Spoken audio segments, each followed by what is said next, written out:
From the morning reading, the NASDAQ composite gapped up and traded above its prior high close before reversing to close below the opening enthusiasm.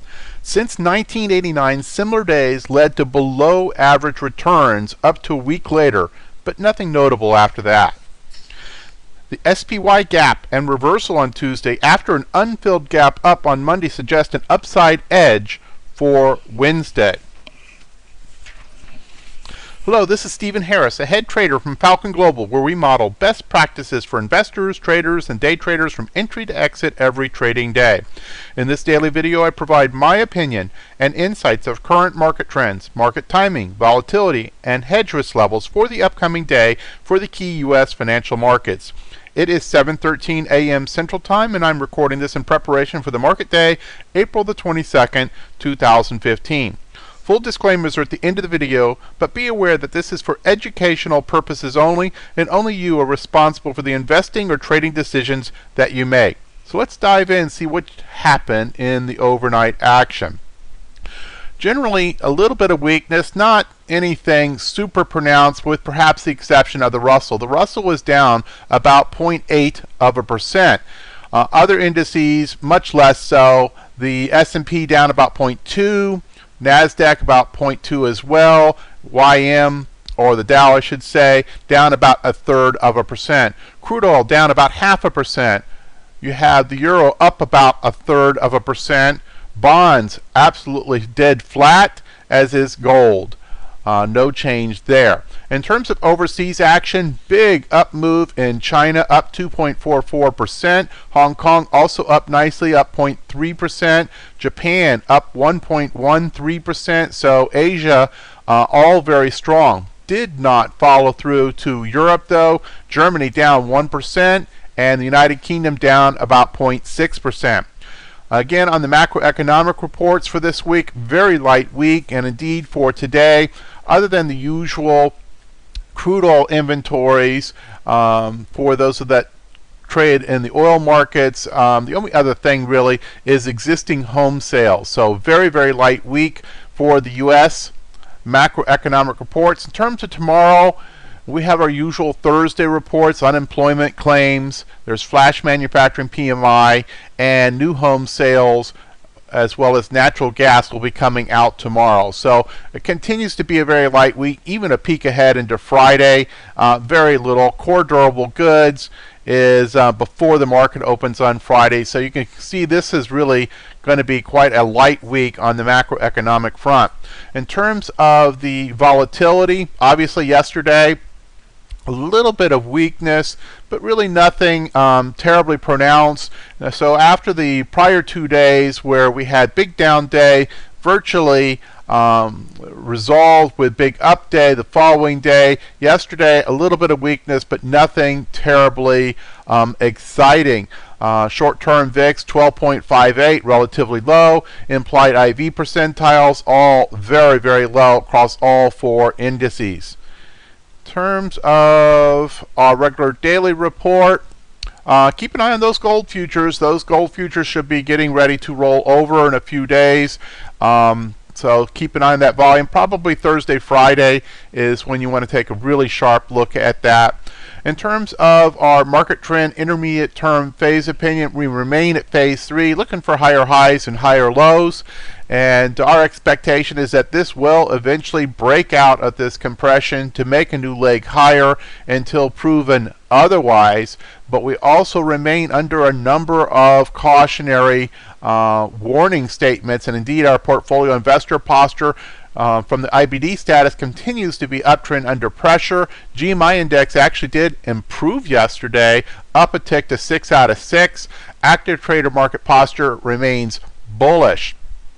Our position sizing opinions, no change there. Long side portfolio exposure up to 50% based on investor, and then from a volatility active trader up to 100%. So a little bit of divergence there.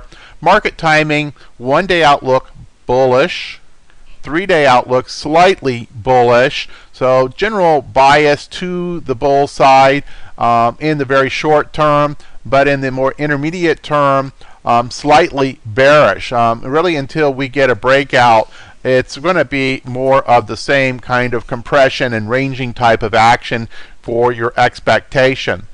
And even on that breakout, I would caution you, if you look back at prior swings that we have had during these compression cycles this year, we've had times where we have tickled the edges and might have appeared in the short-term special intraday basis to be a breakout just to turn around and fail miserably. So really want to see a close that is a clear close outside the range, and perhaps even stronger to have confirmation with movement that exceeds that movement of the prior day in a second day confirmation pattern to really know that you have a confirmation outside of this range, given that we've had a number of false breakouts in our recent history with this compression cycle.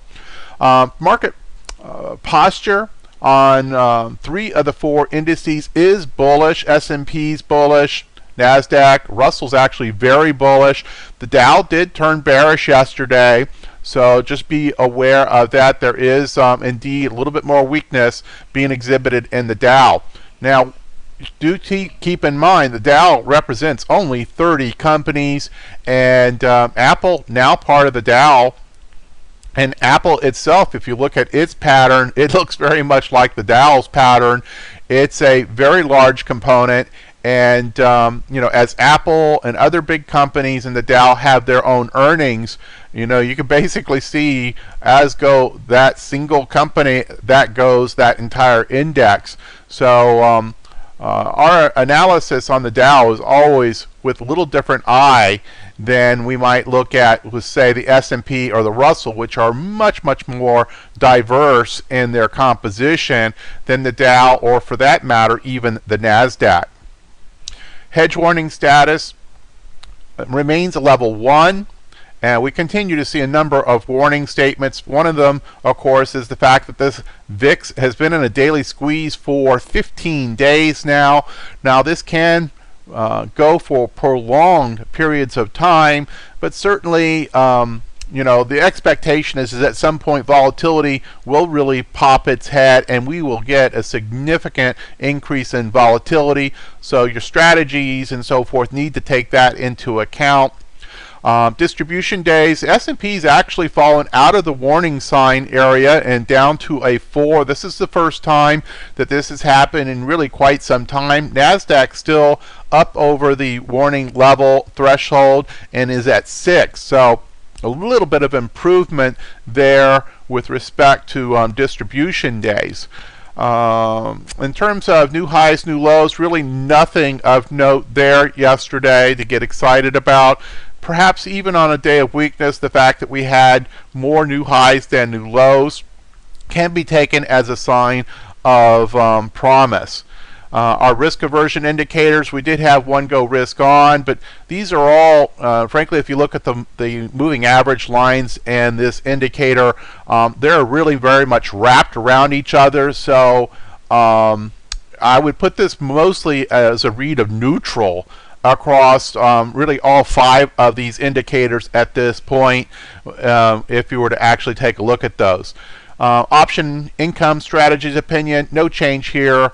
Note that we are within the acceptable window. Certainly acceptable to put option income strategies on, and frankly, in a compression cycle, as long as we remain in the compression cycle, many of the option income strategies will do quite well. But just be prepared for the fact that we are in this daily squeeze and have a plan for increased volatility should that occur during the time frame of your option income strategy.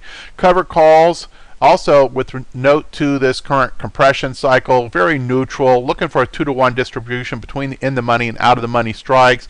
Put selling when you have weakness certainly is presenting opportunities until proven otherwise. That we have a breakdown, those positions certainly can be quite timely in taking advantage of the periodic weakness days and to enter positions. Just be sure you keep those position sizing in line with what you're willing to own, and you should be in good shape with that strategy at this time. Obviously we'd love to see a strong bottoming pattern. We'd love to see a breakout that's confirmed to the top side, be able to feel that this bullish pattern is truly just that, really a bullish pattern, and not just a really complex topping action. So some caution is still remaining in all these opinions. As you see, they're in red, and there's good reason for that caution. In terms of our sector market postures, again, a lot of flat moving average lines. We saw some weakness yesterday, and that flipped some of these down. We continue to be surprised at just how far retail has come down. You know, retail was really a strong story in the first quarter and is perhaps one of the weaker stories right now. There are elements of energy, especially the oil and gas exploration and production, as well as oil and gas services industry groups within the energy group that continue to be very strong performers and very actually almost consistent. Start to take a closer look at those industry sectors. You have also materials and what